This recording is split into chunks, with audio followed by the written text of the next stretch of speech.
정관용의 지금 이 사람. 여러분 안녕하십니까? 정관용입니다.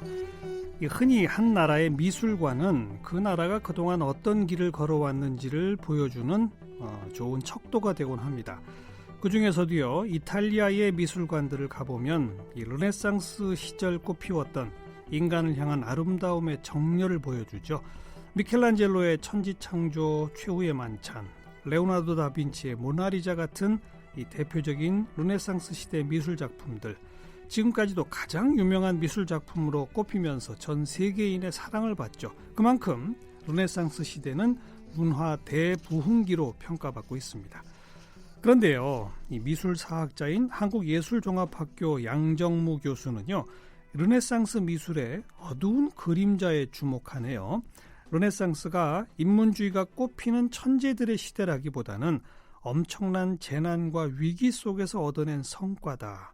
그래서 이 천재로 이름난 미술가들의 어두운 이면을 이야기하는데, 자, 오늘은 양정무 교수와 함께 르네상스를 비롯해서 그동안 우리가 어렵게만 느끼고 잘 몰랐던 미술사에 대한 이야기 나눠보겠습니다.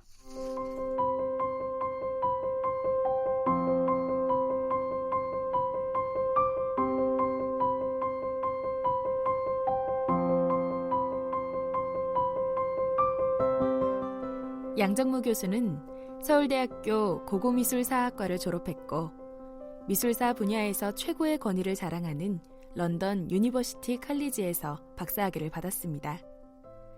어린 시절 다락방에서 발견한 백과사전의 사파에 마음을 빼앗긴 후 미술을 운명이라 믿게 됐는데요. 유학 시절 도서관보다 박물관에서 더 많은 시간을 보내면서 미술관, 박물관 가이드를 가장 재미있게 하는 학생으로 유명세를 탔습니다. 다양한 학문의 경계를 넘나들며 미술사를 풀어내는 데 일가견이 있어서 지금도 여러 단체와 기관에서 강의 요청이 끊이지 않는 인기 강사입니다.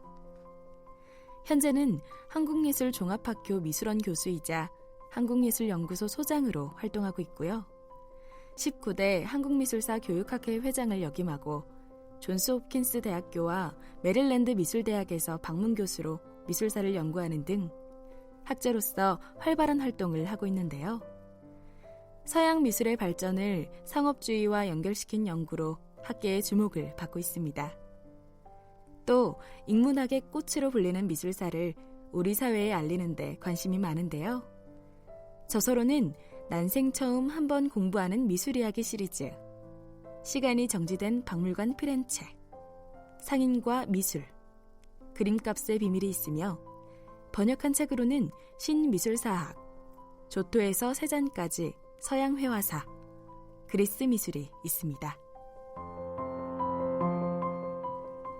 네, 미술사학자 양정무 교수를 초대했습니다. 어서 오십시오. 예, 반갑습니다. 네, 방금 그 소개 멘트의 뒷부분에 인문학의 꽃으로 불리우는 미술사, 이걸 우리 사회에 널리 알리고 있다 이랬어요. 예.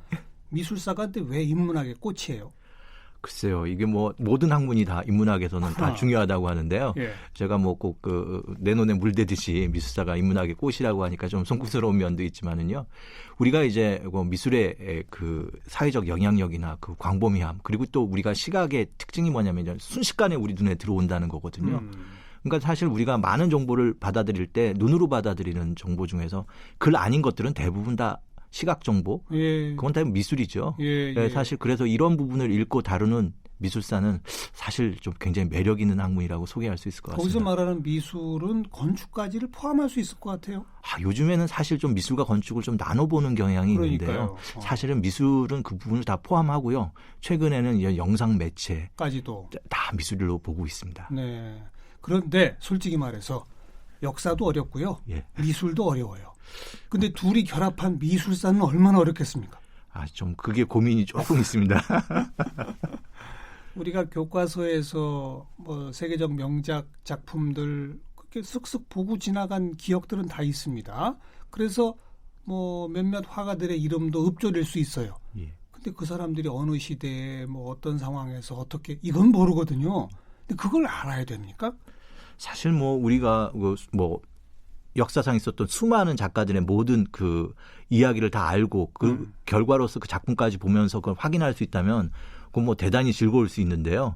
하지만 그걸 다 모르더라도 그것이 벌어지는 어떤 일종의 관계나 역학관계 같은 것들을 조금 깨달은다면 우리가 어떻게 보면 뭐 그 우리가 한글을 배울 때 우리가 뭐 기억 니은은 알고 나면 그 다음부터 자기가 이거 만들어 나갈 수가 있는 게 아닙니까? 그러니까 일일이 디테일은 모르더라도 그런 일종의 뭐 미술 언어에 대한 기본, 그러니까 뭐 그런 것들을 조금 익히게 되면 아주 작품을 즐겁고 아주 매력 있게 읽어낼 수가 있게 됩니다. 오늘 그 조금의 맛을 좀 보고 싶은데 예. 지금 시리즈로 쭉 펴내시는 책의 제목이 난생 처음 한 번 공부하는 미술 이야기. 예. 이거 이제 줄여서 난처한 미술 이야기. 난생 처음 한 번에 머리 끝자를 따서 예. 난처한 미술 이야기. 예. 뭐 이런 제목 붙이신 이유가 있어요? 이게 뭐 지금 뭐 우리가 뭐 미술 책을 통해서 접하는 경우가 적지 않은데요. 그래도 정말 우리가 한번 미술을 알고 싶은 그런 어떤 독자들에게 이 정도 읽으면 미술에 대한 정말 ABC를 뛸 수 있다. 첫걸음을 뛸 수 있다는 이런 어떻게 보면 기획 의도를 가지고 이 책을 한번 집필하게 됐습니다. 네, 이게 지금 5권까지 나왔더라고요. 예, 그렇습니다. 뭐 어느 시대를 어떻게 다룬 겁니까? 대략 그림을 그려주시면. 그 1, 2권은 고대 미술을 다뤘습니다. 우리가 원시 미술이고요. 우리가 이제 미술사 책을 사다 보면 맨 첫 장에 있는 작품들을 1, 2권으로 나눠서 좀 심도 있게 다뤄봤습니다. 무슨 뭐 동굴벽화 뭐 이런 거? 예, 다 다뤘습니다. 그리고 이전 3, 4권은 우리가 이전 미술사 중에서도 가장 좀 건너뛰는 소위 중세 미술사를 또 3, 4권이라는 좀 깊이 있게 좀 두 권으로 나눠서. 중세 미술사는 왜 건너뜁니까? 이게 우리가 중세하면 그 뒤에 따라 붙는 말이 하나 있습니다. 암흑기. 예. 실제로 이전 영어로도 이전 다크 에이지라는 말을 쓰게 되죠. 그런데 특히 이전 이 암흑이 주는 여러 가지 좋은 점도 있지만 이 미술에서 오는 이런 어떤 화려함과는 좀 거리가 멀다라는 우리가 이제 선입감과 실제 그런 생각이 있는데요. 그때는 함부로 표현도 못했죠. 그러니까 그림도 함부로 못 그리고. 그렇죠. 그게 왜냐하면은 그리스도교 교리에 의해서 우상숭배의 위험성 같은 것들이 계속 얘기 있었기 때문에 도리어 하지만 미술의 세계는 굉장히 넓기 때문에요. 꼭 조형 세계만 있는 게 아닙니다. 아까 말씀드리신 대로 이제 건축도 있고요. 그리고 뭐 좀 필사라든지 이런 부분에서 또 그런 예술적인 어떤 창의력은 계속 인류가 보여주게 됩니다. 네, 그 부분을 제가 3권, 4권에서 다뤘고요. 지금 제가 5권을 집필해서 이제 발표를 했는데 5권 그리고 이제 앞으로 6권, 7권은 소위 우리가 이제 르네상스 미술, 미술하면 거의 좀 뭐 르네상스가 굉장히 중요하다고 얘기하는데요. 이 시대를 한번 세 개의 책으로 한번 접근해 들어가려고 지금. 르네상스, 문예 부흥 맞습니까? 예, 맞습니다. 이건 뭐 언제를 말하는 거고 왜 이런 이름이 붙은 겁니까? 사실은 이제 우리가 어떤 역사적 얘기를 할 때 뭐 고대, 중세, 근대 이렇게 얘기하면 참 쉽게 가는데요. 네. 르네상스 그 사이에 약간 껴여 있습니다. 중세와 근대 사이. 그렇죠. 그런데 이게 어떻게 보면은 우리가 인류 역사를 이해하는 데서 약간 이질적인 부분이 있지만 이게 어떻게 보면 이게 그 근대로 역사가 전환하는 데 있어서 뭔가 좀 큰 일종의 스파크라고 할까요? 그런 어떤 매력을 보여주는 데 그런 점에서는 굉장히 어떻게 보면 매력 있는 용어입니다. 이 용어를 뭐 사용한 사람은 19세기 프랑스 역사학자가 이제 근대가 뭐 새롭게 고대의 부활로 다시 태어난 듯한 어떤 그런 에너지를 보여준다는 뜻으로 르네상스 프랑스어입니다. 그래서 뭐 실제로 하지만 이미 15, 16세기 때 그 당시 사람들은 자기 문화가 고대에 뒤지지 않을 만큼 굉장히 강렬하다고 그렇게 생각을 하고 있었습니다. 그렇기 때문에 이런 용어로 그 시대를 부르치는 게 그렇게 뭐 이상하지는 않은데요. 뭐 이런 용어가 분명히 뭐 얘기할 때 뭐 물론 언제 이게 시작했냐라면 역사 시대를 공부하는 사람마다 다 좀 입장은 조금씩 다릅니다. 하지만 이전 대략 한 15세기 1400년대. 근데 좀 절묘하게 한국으로 치면은 조선 초기입니다. 그러네요. 세종대입니다. 그러니까 어떻게 보면은 뭐 이탈리아에서도 문화가 꼽혔고 우리 한국에서도 굉장히 문화가 꼽혔던 흥미로운 시대이기도 합니다. 네. 그러니까 서양 사람들도 고대의 찬란한 문화, 근데 중세에는 그 문화가 팍 죽었어. 근데 근대로 넘어가기 직전 활짝 꽃핀 시절이 있었어. 이게 이제 르네상스의 개념이네요. 사실 그게 정확하게 말씀하신 겁니다. 지금. 그렇죠. 예. 그 활짝 꽃피던 시대 대표들이 미켈란젤로, 레오나르도 다빈치 이런 사람들입니까? 예, 맞습니다. 제가 이제 그 몇 년 전에 우리나라 그 인터넷 포털 사이트 니은으로 시작하는 곳에서 르네상스에 대한 글을 한번 이렇게 요청받은 적이 있습니다. 그런데 제가 왜 이렇게 르네상스 글을 써야 되나요? 했더니 그 담당자가 우리나라 포털 검색어 중에서 미술과 관계된 용어 중에서 1위가 레오나르도 다빈치랍니다. 영광 검색어. 예, 그렇죠. 예. 네. 예, 그리고 좀 미켈란젤로라든지 예, 라파엘로가 그렇게 우리나라 사람들이 미술하면 떠오르는 작가이기 때문에 예. 그런 거에 대한 좀 글을 요청받은 적이 있는데요. 예. 여전히 뭐 우리한테도 지구 반대편인 우리한테도 르네상스가 이제 미술가, 화가의 시대이고 미술의 어떤 뭐 가치를 갖다가 뭐 일깨운 그런 네. 시대로 이제 다가오는 것이죠. 네. 사실은 세상에 좋은 작품은 대단히 많습니다. 네, 우리나라의 뭐 작품들도 굉장히 좋지만 좀 어려운 점은 세상이 널리 알려지기가 굉장히 어렵습니다. 근데 좀 방금 말씀하신 모나리자라든지 최후의 심판, 좀 최후의 만찬 이런 작품들은 뭐 일찍부터 전 세계의 미술 애호가 아니면 일반 교양인 모든 사람들이 좀 관심을 갖고 있는 네. 어떻게 보면 지금은 좀 미술 이상의 미술이라고 할 수 있는 그런 좀 독보적인 지위에 있는 거는 뭐 부정할 수 없습니다. 어떻게 그런 독보적 지위에 간 거예요, 그러니까? 사실은 이제 뭐 그 우리나라의 많은 수많은 뭐 명작들이요. 뭐 말하자면 뭐 다보탑, 석가탑 이런 작품들도 전 세계 사람들이 알고 좀 찾아오고 줄을 섰으면 참 좋겠는데 예. 그리고 충분히 그럴 만한 가치가 있다고 좀 생각을 합니다. 예. 그런데 이제 그런 명작들도 약간 대중성을 얻으려면 뭐 어떻게 보면 계기가 있어야 되거나 좀 뭔가 어떻게 보면은 좀 이슈가 돼야 되는데요.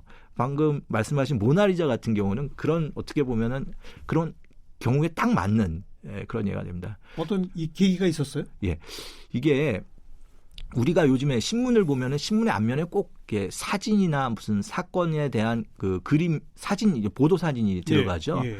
이게 이제 사실은 20세기 초부터 그렇게 벌어졌는데요. 막 이제 신문에 보면은 이제 우리가 그 일면 사진에 어떤 것이 실리나 이런 걸 관심 있게 보는데요. 바로 그런 비슷한 시점에 모나리자가 도난당한 적이 있습니다. 미술관에서? 예. 그러니까 루브르 미술관에서 1911년에 이게 갑자기 사라진 거예요. 아이고. 지금은 뭐 CCTV가 있고 방마다 다 이렇게 이걸 하는 여러 조치가 있지만 그 당시에 이제 굉장히 그게 좀 허술했던 것 같습니다. 그래서 백주에 작품이 없어진 겁니다. 허허. 예. 그래갖고 이전 그 모든 그 당시 중요한 유럽 그 신문의 일면 탑이 모나리자가 사라졌다. 그러면 모나리자 그림이 딱 실렸겠군요. 예, 그게 거의 뭐 2달 정도 일면 탑을 썼고. 그러니까 유럽인들은 다 그 그림을 알게 됐네요. 일단은 1차적으로 유럽인들에게 이 작품이 좀 너무나 유명하게 된 거고 루브르에 이런 작품이 있었고 사실은 그 당시엔 그렇게 모나리자가 중요한 작품이었지만 일반 대중에게까지 다가서지 못했는데 어떻게 보면 이런 작품을 잃어버리는 어이없는 사고가 그 작품을 유명하게 한 계기가 된 겁니다. 최후의 만찬 같은 거는요?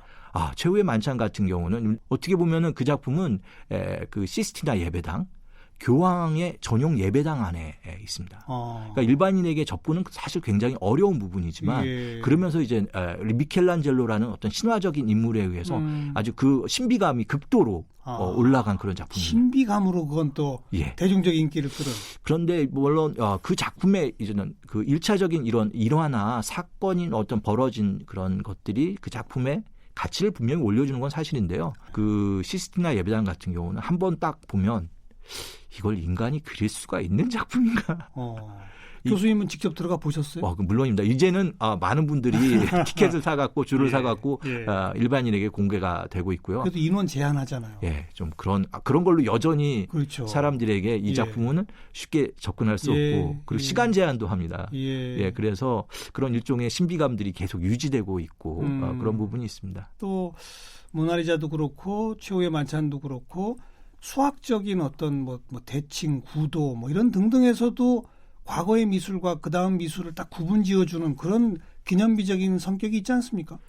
그런 부분이 사실은 그 중세나 고대와 달리 저는 르네상스 미술이 가지는 매력입니다. 미술이 그냥 미술 그 자체로 있는 것들이 아니라 그 당시 지식과 연결되면서 그렇죠. 요즘 우리가 많이 얘기하는 융합 힘들을 보여주게 됩니다.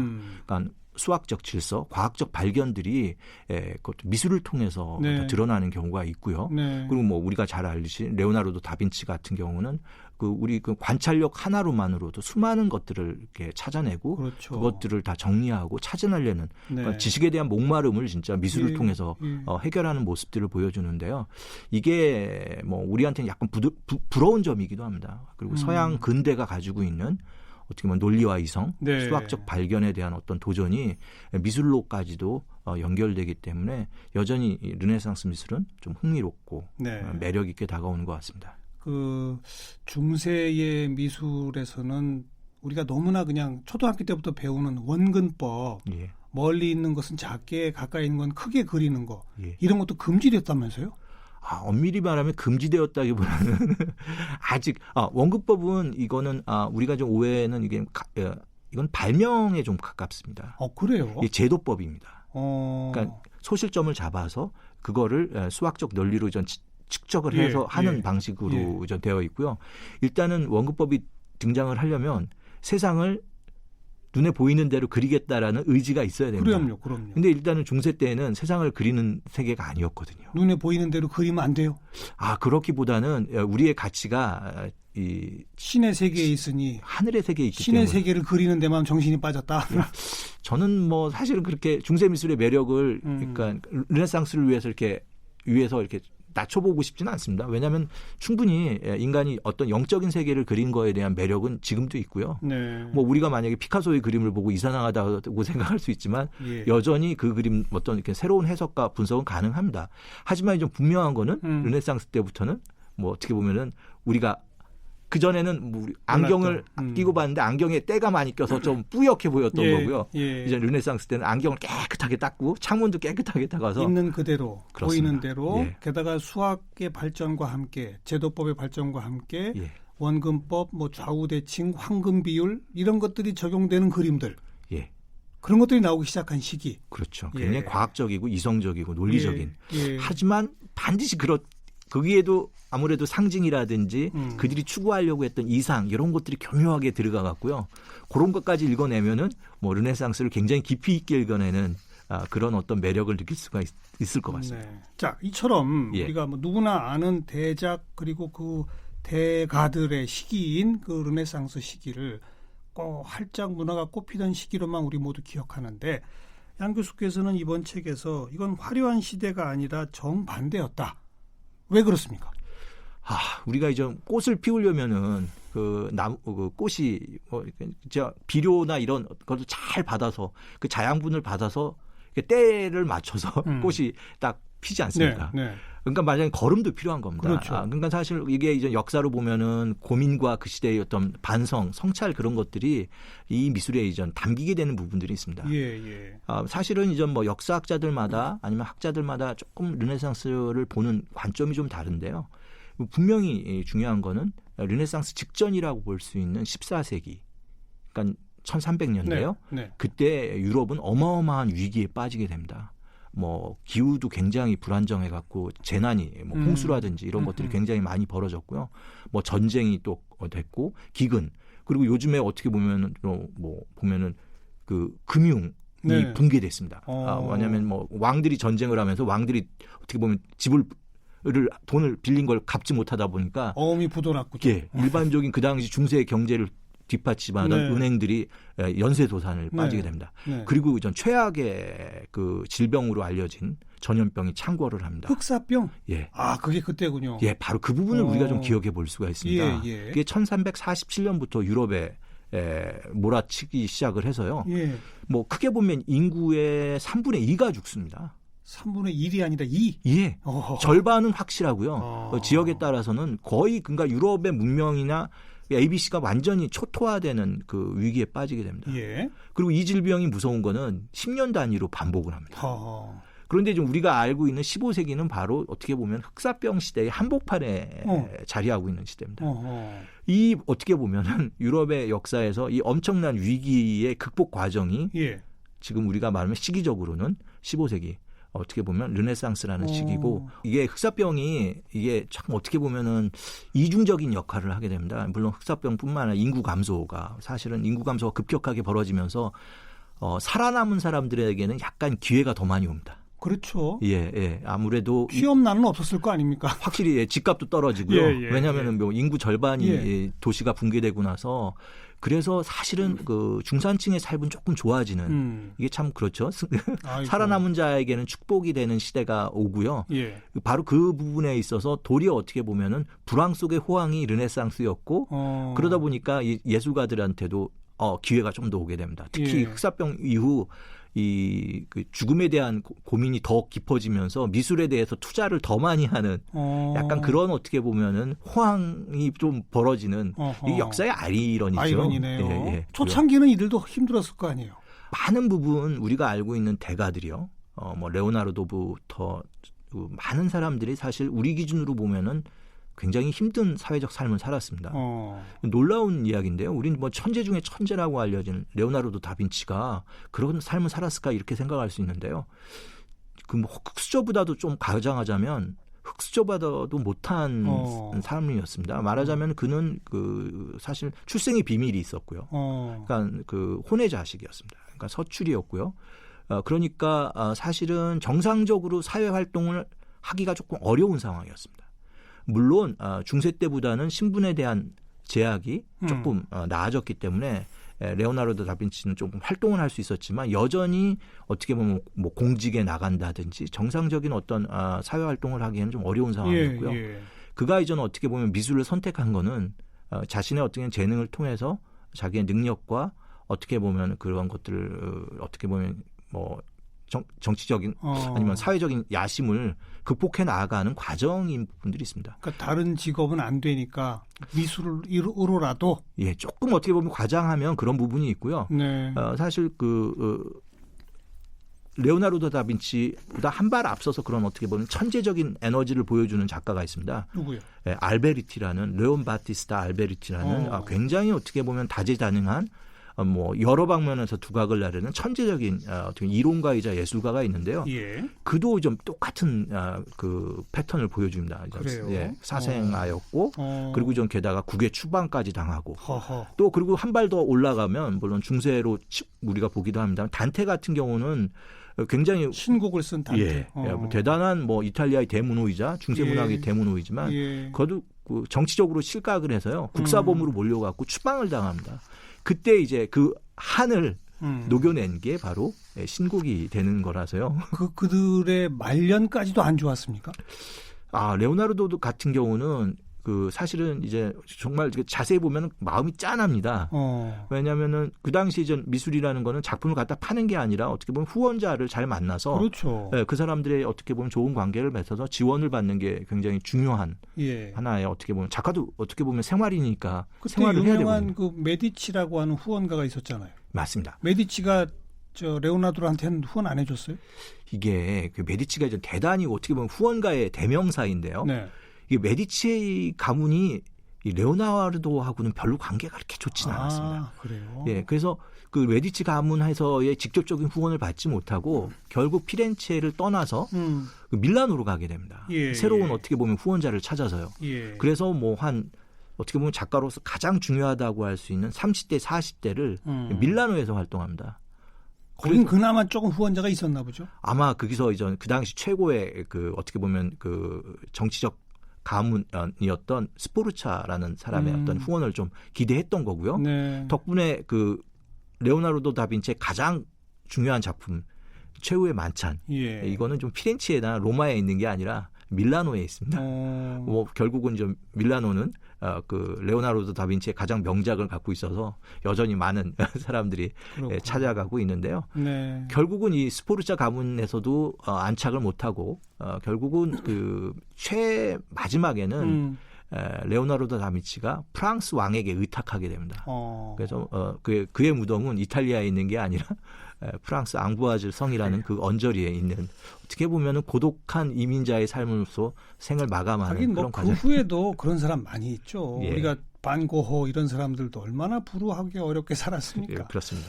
아무튼 오늘 뭐 그리 길지 않은 시간입니다만 이 고대 미술, 중세 미술 그리고 르네상스 큰 맥락의 줄기를 좀 잡은 것 같고 예. 르네상스 시기의 대표작 대가들에 대한 얘기도 좀 나누면서 결국 교수님 이제 강조하시는 거는 시대가 고난의 한복판에 있을 때 오히려 문화가 꼽힌다 그런 겁니까?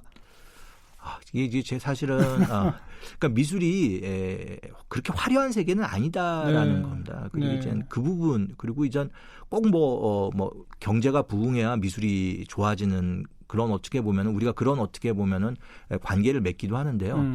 반드시 그런 것도 아니고요. 그래서 미술이 가지고 있는 어떻게 보면 사회와의 관계가 그렇게 매끄럽지는 않다라는 겁니다. 이제 그냥 다면적으로 좀 볼 필요가 있고 물론 뭐 이런 것들을 일일이 다 짚어보면은 다양한 시각이 더 나올 수도 있겠지만 미술이 사회를 비치는 거울인 건 분명한데요. 약간 깨져 있고 금도 가 있고 해서 잘 봐야 그 사회가 잘 보인다. 뭐 이렇게 말씀드리는 게 좀 더 솔직한 표현입니다. 시대를 잘 봐야 정확히 볼 수 있고 본인의 미술사는 좀 위험한 미술사라고 주장하신다면서요? 왜 그렇습니까? 그건 또 제가 이제 그 기자님들한테 이 글의 제 책의 특징을 뭐라고 이렇게 질문을 받았을 때 제가 그렇게 답변한 적이 있는데요. 이게 그 공부를 하다 보면 역사적 사례에서 저와 생각이 다른 사례들이 굉장히 많다는 걸 알게 됩니다. 그러니까 이제 공부는 정말 하면 할수록 좀 어려워지고 하나를 설명하려면 그 배경이 너무나 다양하게 얽혀 있다라는 것을 알게 되고 그러다 보니까 사실 많은 어떻게 보면 대학자들도 글쓰기를 좀 주저하게 됩니다. 그렇죠. 이거 틀릴 수밖에 없는 그런 겁니다. 한정된 지면에 이걸 담아내야 되기 때문에 그런데 이제 그러다 보니까 이제 그야말로 이제 아무것도 안 할 수도 있는 너무 안전 위주의 글쓰기가 되는 그런 경우를 제 스스로 좀 보게 됐고요. 그래서 제가 위험한 미술사라는 거는 좀 해석도 하고 물론 조금 더 과감하게 그런 걸 치고 나가고 싶었던 겁니다. 치고 나가고 싶었다. 그런데요, 이제 아마 독자들은 그런 것들을 이제 재밌어하죠. 훨씬 스릴 있게 생각을 하시는 것 같아요. 하지만 저는 지금도 약간 좀 걱정이 많이 됩니다. 이거 틀리면 어떡하나. 저희는 틀려도 상관없어요. 양정무 교수가 이랬다 정도만 알고 있으면 되는 거니까요. 그렇게 생각해 주면 굉장히 너그럽게 해주셔서 감사드립니다. 자, 오늘 인문학의 꽃으로 불리우는 미술사. 제가 시작하면서 역사도 어렵고 미술도 어려운데 둘이 결합했으니 오죽 어렵겠습니까 한 거 조금 맛을 좀 봤네요. 이렇게 접근하면 되는 거구나. 르네상스 시기의 미술 이야기 좀 나눠봤습니다. 한국예술종합학교의 양정무 교수였어요. 고맙습니다. 감사합니다.